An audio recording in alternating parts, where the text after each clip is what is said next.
સુરેન્દ્રનગર મહાનગરપાલિકાની ચૂંટણી માટે ભાજપે જાહેર કરેલા ઉમેદવારોની યાદી બાદ પાટીદાર સમાજમાં ભારે રોષ ફાટી નીકળ્યો છે। 52 ઉમેદવારોમાંથી માત્ર એક જ પાટીદારને ટિકિટ મળતા સમાજમાં અન્યાયની લાગણી પ્રસરી છે। 50,000થી વધુ મતદારો ધરાવતા સમાજની અવગણના થતા ભાજપના જ પાટીદાર નેતાઓ પક્ષ સામે પડ્યા છે। જિલ્લા અને તાલુકા પંચાયત બાદ હવે પાલિકામાં પણ અન્યાય થતા સમાજ દ્વારા બેઠકોનો દોર શરૂ કરાયો। સ્થિતિ વણસતા ભાજપના મોવડી મંડળ ડેમેજ કંટ્રોલ માટે દોડધામ શરૂ કરી, પરંતુ પાટીદાર સમાજે સ્પષ્ટ કર્યું છે કે સમાજ જે નિર્ણય લેશે તે દિશામાં આગળ વધવામાં આવશે।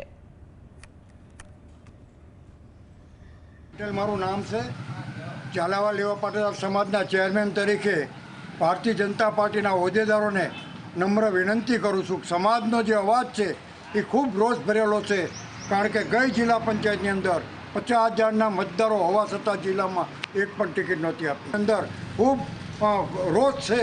આના માટે પાર્ટીએ જનરલ વિચારવા જેવી બાબત છે કે આવો અન્યાય ન ચાલે।